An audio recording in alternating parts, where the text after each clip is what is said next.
Hello, everybody, and welcome back to the second non-premium edition of First Ring Daily. I'm Brad. He is the straw man over there with no heart and or soul. It's true.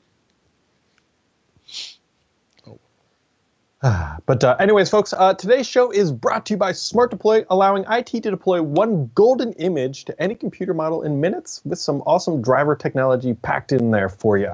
That's smartdeploy.com/Thurrott. Go check them out and get your deployment on. I made up that last part, so don't get your.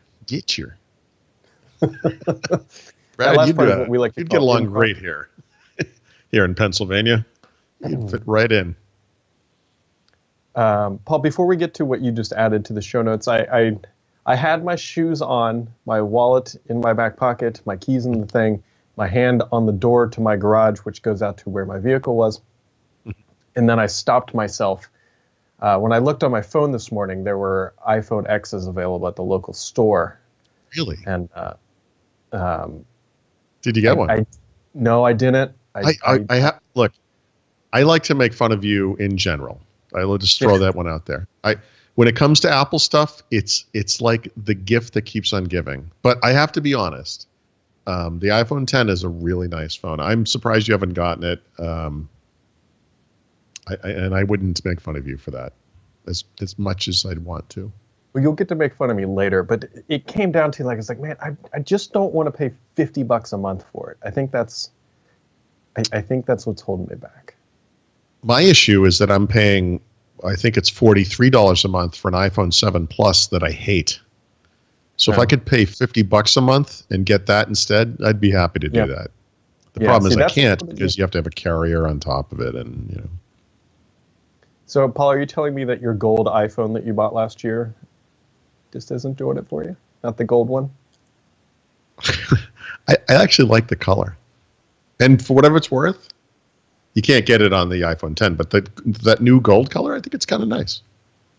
I think you're. By the way, since you told the story about the walking out to the door, hand on the door, etc., you texted me or Skyped me or whatever it was last night. We were coming back from this like a neighborhood association meeting, which is not worth talking about on this podcast, but it was awesome. The people's concerns are so crazy. But anyway.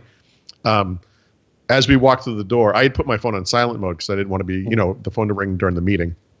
And I realized I had done that when I was walking into my house. So same thing, from the garage into the house.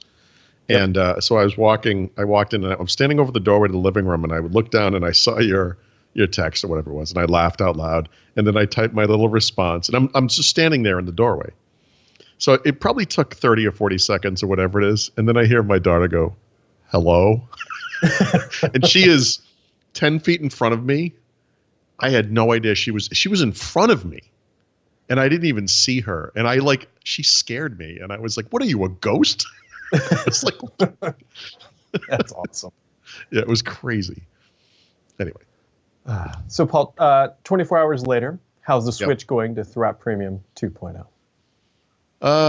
We'll see. I mean, right now, the one thing we haven't done, and we should probably work on this afternoon, is getting that forum post up for the premium folks, because I do want to get some feedback about the types of things that they want to see on the site. So that's the one thing. Always with something like this, you're going to have people who are on board completely. You're going to have people who are like, that's the last straw. I'm out of here. I can't take this anymore. That kind of thing. I was surprised to see, 3 or 5 people who said, First Ring Daily was the only reason I even subscribed to Premium. That kind of feedback actually kind of surprises me. But that's what happens. And so we have to, we're kind of navigating a new world here. And, we had a discussion on Twitter. We have them in the comments of the article. We have them in the comments of the forum post that J.R. Flynn put up. It's a conversation. It's an evolution. Things are probably going to change again in the future as well. And we're just trying to do the best that we can do. And the fact remains, I think the important thing for people to remember is the ad business doesn't work. It's not a charity. We have to feed our kids and everything. And there are other sites handle this in different ways. We all know all the tech blogs either inundate you with ads or sell this kind of crap you don't need on the side. Here's the free Android developer bundle for usually $29.99, but now it's only, whatever. Or, stupid cases for stupid phones that nobody wants. Yep. Yeah, I guess you could do that kind of thing. I mean, but I keep coming back to the same thing, and the fundamental reason we did premium in the first place, which is we shouldn't be ashamed for asking to be paid for what we do for a living.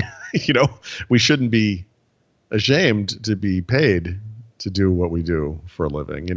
It's a balance, and we have to kind of figure that out. And we're going to keep trying and keep getting feedback and keep improving, obviously. But anyway, we're 24 hours into this, so there's not a lot of data. But Mahidi, how do we pronounce his name, by the way? I keep saying it two different ways. Yeah. I call him by the way, his email address is meh@threat.com, which is beautiful. I kind of wish I had taken that one for myself. But he's great. And I was so delighted today to wake up at the normal time and then have some articles already be on the site because, of course, he's 5 hours ahead of us.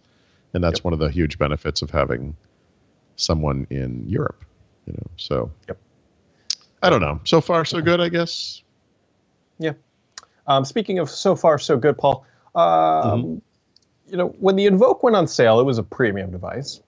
It was marketed that way. It was priced that way. On Black Friday, they're already slashing it down to $99. How does that make you feel? Well, anytime you see something like this, this happens with Essential, right? Remember that phone came out of the gate, I think at $799 or $700, whatever it is. And I believe they slashed $250 off the price of that thing. And you can look at that and say, okay, well, maybe this is just a correction. This is the correct price for the product.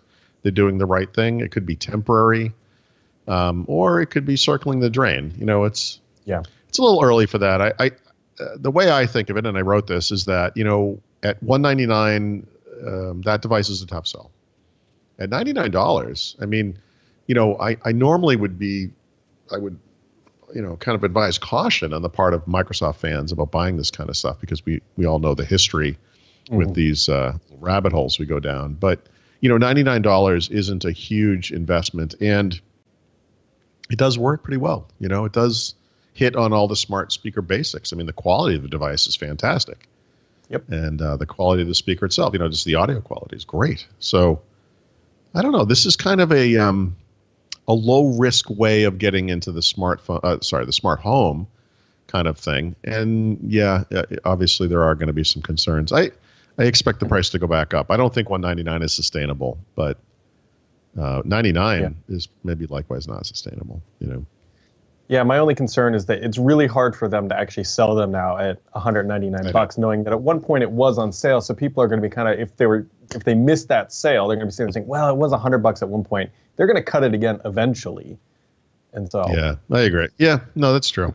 The other I didn't write about this part of it, but as promised, construction occurring at my house.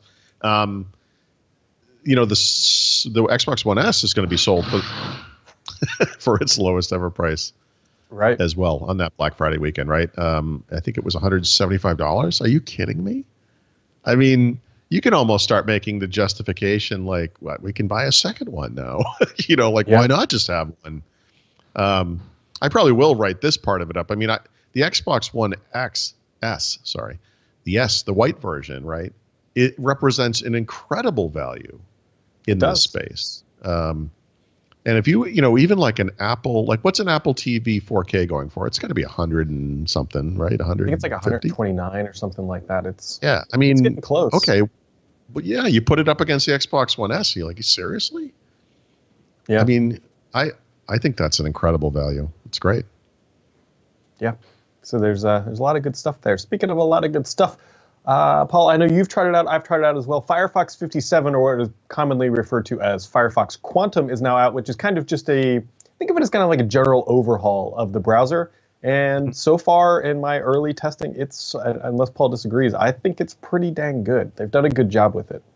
Yeah, this is another topic that's been on my mind. I think a lot about portability of data and, the ability to get to things like your bookmarks and your save settings, your passwords, your form data, et cetera, between the PC and whatever mobile devices you're using.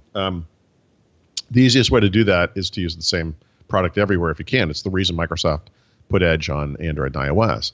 But actually, I don't think it's that hard to go back and forth between these things. If you think about it, even for something like passwords, you can do a one-time sync of that stuff on your desktop, and then you could use, I'll just invent two things, Firefox on the desktop and on the Windows desktop, and Safari on your iPhone. And seriously, is it going to be that horrible of an experience? I think the answer is probably no. I mean, there is a Firefox mobile browser as well, but I don't see most people using that. I think this thing's great. It's beautiful looking, it's fast, and it does that rendering quality like that is akin to what we see with Microsoft Edge. It's like the one nice thing about using Edge. Looks good. Yeah, no, it really is. I'm trying actually not to sneeze with my microphone on. So I have that little it would be better sound. if there wasn't loud noises coming from over there, Brad. Thank you for that, Paul. And I haven't read this yet, but Android tablets suck. We all know that because people are going to write and say, no, they don't. I'm going to be like, yeah, well, how many of them actually sold in any sort of volume? Yeah. But what's wrong with the Android tablets here, Paul? What isn't wrong with Android tablets? I think that, like I wrote in the beginning of the article, you'd have to go back to the Nexus 7 to find a truly great Android tablet. I'm sure there are proponents of different, Samsung tablets. There's the Google Pixel C, which is a piece of crap, seriously, by all accounts. But I don't know. I can't quite account for it. I didn't add this to the article because I wanted to kind of go in a different direction. But I think that when you compare, like, say, what Apple did with the iPad, where they have kind of this singular strategy and they can drive developers because they're making the device and it inherently is going to be very popular. Google has never had that advantage on the Android side. And I think, there were different market forces like the rise of phablets that have kind of made tablets less interesting. And so, I feel like it's kind of funny, but in many ways, by turning Chrome OS and Chromebooks into 2-in-1 devices or convertibles, and then adding Android app compatibility, we may eventually arrive at the next truly great Android tablet, the first one in many, many years. It's not the Pixel Book. The Pixel Book, because it doesn't come apart, is a little thick and bulky to use in a tablet, although it works fine, by the way. They do have a tablet mode, and it's pretty nifty, but it's hard not to look at that thing and think, if this was like Surface Pro, and that thing popped apart, and the keyboard came off, that thing that was left, the tablet, that might not be such a horrible product. And that thing doesn't exist, not in any kind of elegant form. But I bet it happens soon. Yeah, well, we will see. I think that's kind of a natural evolution, right? That's where it's all going. So I think so. As Paul alluded to at the top of the show, that he likes to make fun of me. I suspect he's going to make fun of me for this next one, as I talked about yesterday. Put him in your ears. Put him in your ears. Put him in. Of course. Although it looks like I'm like outputting at like 6 bits per second. The video looks does fuzzy. Skype have that thing like Snapchat does, where we can put like a clown hat on his head and maybe like a clown nose on his face, just so we can get the complete? So butterfly wings behind him, maybe. Are you done? Sorry, I'll be quiet. But well, I don't know. I mean, I freaking bought the things, right? Yeah, no, you knew what you were getting into. I have to think that you paused at the checkout point and knowing the abuse you were going to get. Yeah, like even when I bought these things, the first thing I did was took a picture of them and said, I hate myself already, which is true. I still do hate myself. But here's the reason why I ended up buying these. As it is now colder, Paul, as you know, it's not golf season because there's many of these leaves out on the trees and it's cold. And I can't go golfing at 6:30 or even sometimes 5:30 in the morning like I can around June 20th. So I rejoined the gym that I join every winter. And I needed headphones for the gym. And I was like, you know what? I need Bluetooth headphones because I'm kind of moving away from wires because I can't charge and listen to music at the same time like I do in many airports where I sit there and cry because I can't do both. It's like, you know what? I need a pair of Bluetooth headphones. And here we are. Yep. That's it. Oh, no. I'm getting no audio from Paul. Sorry, that was my fault. I muted the microphone so you didn't have to listen to construction. I think the next important point, once we get past the natural mocking tendencies that one might have, is how do they sound? How do they work? You know, I would love to sit here and tell you that it's a concert hall in your eardrum. Not the case. That's what I've heard. That's what Apple fans like to tell us. But how do they really sound? If you've ever used ear pods, you know, the kind that plug in, they sound very similar to that. I see. I know, shocker. That's really about it. I will tell you, they do stay in your ear pretty well. I ran about 1.5 miles on a treadmill with them in, and they didn't fall out. And to me, that's just kind of what I need. I'm primarily going to use these things just to go to the gym and do yard work around the house. I'm not planning on to like wear them all day in my house because my kid will make fun of me and my wife will make fun of me for doing that. I love your family, by the way. And while I didn't think it was possible for me to think less of you, this purchase has, given me hope that things can change. Wow. Well, I don't know. I'm trying to decide if I'm going to write them up or not, or if I really even want to read those comments because I can already tell how that post would go. I think it's worth writing something honest about them. Yeah. Yeah. No, what I want to do is I want to go to the gym for about a week with them just to make sure that they're not going to fall out and that they do actually stay near, because that's what I need. I mean, I'm at the gym. All right, so I can tell you one thing they don't do is they definitely don't block out any background noise in any capacity. Yeah, see, that's the thing I really like about those Bose headphones. Yeah. I have a proposed article title for that eventual review. I would call it "Shame Walk: My Week with the Apple AirPods," or whatever they're called, AirPods. Walk of Shame: Week of Shame: See Maybe how I can this evolves. Take a picture of me in my Care Bear outfit with these in. And, just go along. Yeah, and then have people just throwing like cabbage at you on the street. Cabbage? Well, I don't want you to be hurt physically. I just emotionally.